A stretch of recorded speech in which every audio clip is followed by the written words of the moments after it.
Comment diviser deux nombres en écriture fractionnaire? Pour commencer, nous allons revoir la notion d'inverse. On va dire que quel que soit le nombre A, quel que soit A non nul, l'inverse de A est le nombre B tel que A fois B est égal à 1. Donc B est l'inverse de A. Si A multiplié par B est égal à 1, l'inverse de A se note 1 sur A ou A puissance moins 1. Par exemple, on a 4 fois 0,25 qui est égal à 1, donc 0,25 est l'inverse de 4. De même, moins 5 tiers multiplié par moins 3 cinquièmes, moins par moins, si on applique la règle des signes, ça fait plus. 5 fois 3 sur 3 fois 5, tout se simplifie, on obtient bien le nombre 1. Donc on peut dire, par exemple, que moins 3 cinquièmes est l'inverse de moins 5 tiers. Donc, ça veut dire aussi que moins 5 tiers est l'inverse de moins 3 cinquièmes, et pour l'exemple précédent, que 4 est l'inverse de 0,25. Alors attention, 0 n'a pas d'inverse, puisque si on prend un nombre A autre que 0, A fois 0, c'est tout le temps égal à 0, donc on ne peut pas obtenir le nombre 1. Et on pourrait remarquer aussi que 1 a pour inverse lui-même. On peut aussi remarquer que deux nombres inverses l'un de l'autre ont le même signe. Donc si mon nombre est positif, son inverse est positif. S'il est négatif, son inverse est négatif. Et il ne faut pas confondre inverse et opposé. Hein. Attention, ne pas confondre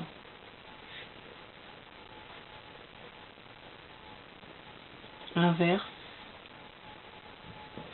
et opposé. Deux nombres sont opposés si leur somme est égale à 0. Donc, si on reprenait par exemple moins 3 cinquièmes, son inverse c'est moins 5 tiers, et l'opposé de moins 3 cinquièmes est plus 3 cinquièmes, c'est-à-dire 3 cinquièmes. On garde la distance à 0, on change le signe. On peut rencontrer parfois des notations un petit peu compliquées pour les élèves. Par exemple, on pourrait écrire l'inverse de moins 3 cinquièmes, 1 sur moins 3 cinquièmes. Par analogie avec cette écriture-là, l'inverse de A c'est 1 sur A. Donc l'inverse de moins 3 cinquièmes c'est 1 sur moins 3 cinquièmes. Et ce qui est égal à moins 5 tiers. Alors pourquoi parler d'inverse?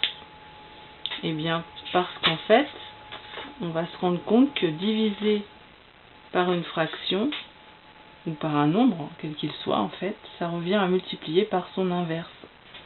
En effet, si pour b différent de 0, je prenais la division a divisé par b, on peut la modifier en l'écrivant ainsi.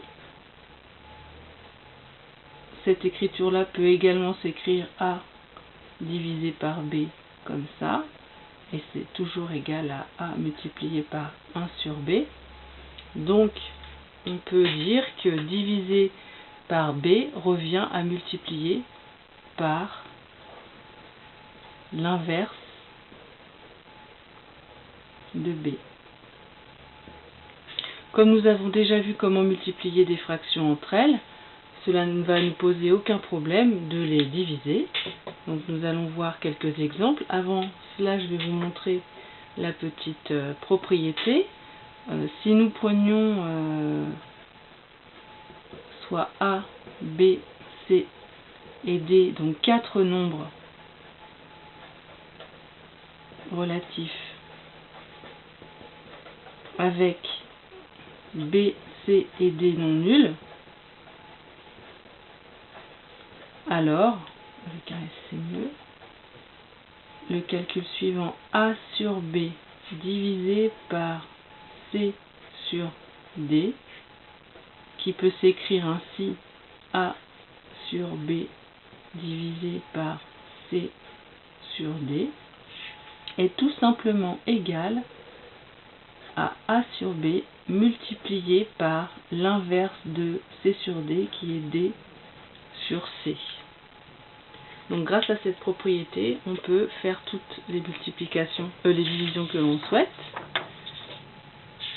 Par exemple, on va voir 3 exemples ensemble. Calculons A égale 7 huitièmes divisé par 9 onzièmes. Donc divisé par une fraction ou par un nombre, de toute façon une fraction étant un nombre, c'est la même chose, revient à multiplier par l'inverse de 9 onzièmes, c'est-à-dire 11 neuvièmes. Je me retrouve avec une multiplication de fractions. Pour l'effectuer, je n'oublie pas ce que j'ai appris précédemment, c'est-à-dire que avant d'effectuer les calculs, j'essaie de voir si je peux simplifier. Je ne peux pas le faire ici, donc je calcule et j'obtiens 77 sur 72. Voilà pour le premier exemple. Un deuxième exemple où je vais écrire l'opération avec le trait de fraction. C'est moins pratique, ça prend plus de place, mais il faut savoir le faire aussi. Donc par exemple 19e divisé par 75 sur 36. Donc diviser par un nombre revient à multiplier par son inverse.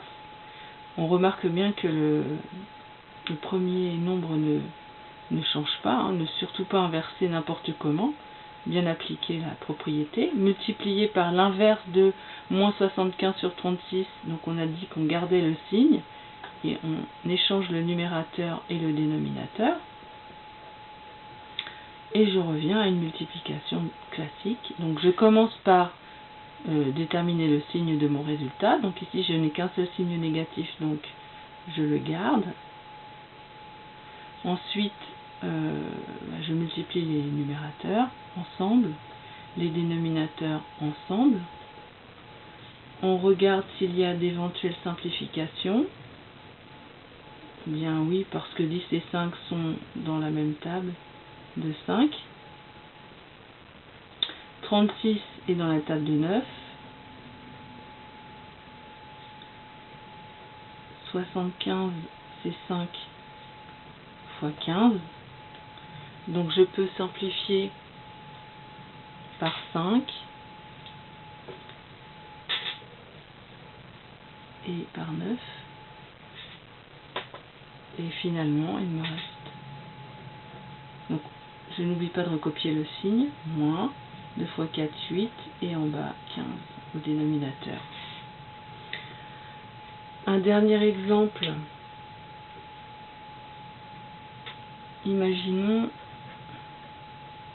que je doive calculer 15 quarts divisé par moins 20. Donc j'applique la propriété. 15 quarts multiplié par l'inverse de moins 20, donc c'est le même signe. Et en fait, l'inverse de moins 20, c'est moins 1 sur 20. Puisque moins 20, c'est comme moins 20 sur 1. Il faut penser à cette petite astuce et ne pas rester bloqué devant ce genre de calcul. Ensuite, on observe qu'il y a un signe moins, donc mon résultat sera négatif. Je multiplie les numérateurs ensemble, les dénominateurs ensemble. On observe si certains nombres sont divisibles par le même nombre. Ici, 15 et 20 sont divisibles par 5. 5 fois 3, pour 15. Et 5 fois 4 pour 20. On peut donc simplifier par 5. Attention à ne pas simplifier les 2 4, hein, ça serait stupide. Si je simplifie les 2 4, je ne divise pas le numérateur par 4. Donc 3 fois 1, 3. Et 4 fois 4, 16. Voilà, donc bien penser que l'inverse d'un nombre entier, hein, ici moins 20, c'est 1 sur 20, moins 1 sur 20, pardon. Et par exemple, si je faisais une dernière petite opération, pour vous montrer avec un autre nombre, je ne sais pas moi, 2 tiers divisé par un cinquième, il faut penser que c'est l'inverse. Son inverse, c'est 5 sur 1, c'est-à-dire 5, et ne pas se compliquer la vie. 2 fois 5 sur 3 fois 1. On ne peut pas simplifier, donc on obtient D égale 10 sur 3. Donc là, l'inverse de 1 cinquième est 5 sur 1, c'est-à-dire le nombre 5, et l'inverse de moins 20, c'est moins 1 sur 20. Ensuite, différencier les deux écritures. Celle-là, elle est plus facile à manipuler, et puis dans le cahier, ça prend moins de place que celle-ci. Donc en fait, on peut très bien, quand on a un énoncé sous cette forme-là, le transposer avec cette écriture-là pour gagner un petit peu de place si on souhaite. Et si on est plus à l'aise avec ce genre d'écriture, il faut bien savoir que ça signifie la même chose. Voilà pour cette partie.